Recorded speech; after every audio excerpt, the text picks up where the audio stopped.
peut faire des bombes sans utiliser de bombes. Ok, je reformule. On peut détruire quasi instantanément une zone tout entière sans utiliser aucun explosif.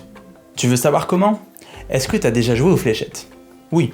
Alors maintenant, imagine que tu remplaces la cible par la terre et la fléchette par un bloc de tungstène de plusieurs tonnes lancé à presque 10 fois la vitesse du son. Il n'y a pas d'explosif là-dedans, juste un gros bâton très lourd qui fonce vers la surface à toute vitesse. On les appelle les bâtons de Dieu.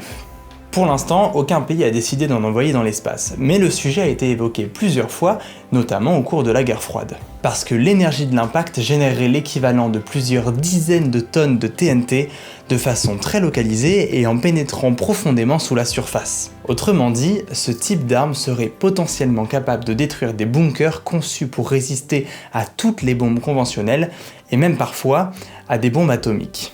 En plus de ça, vu la masse et les vitesses mises en jeu, un bâton de Dieu serait quasiment impossible à intercepter avec nos systèmes de défense anti-aérienne.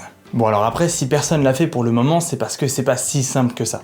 Déjà, c'est extrêmement cher à mettre en place, ça demande un niveau de contrôle de la trajectoire d'une précision astronomique, et puis surtout, c'est pas très discret, hein, un bloc de tungstène en orbite au-dessus de nos têtes.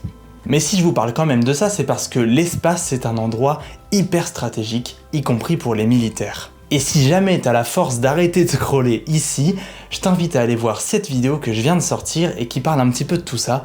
Le lien est dans ma biographie et je suis sûr que ça va t'intéresser.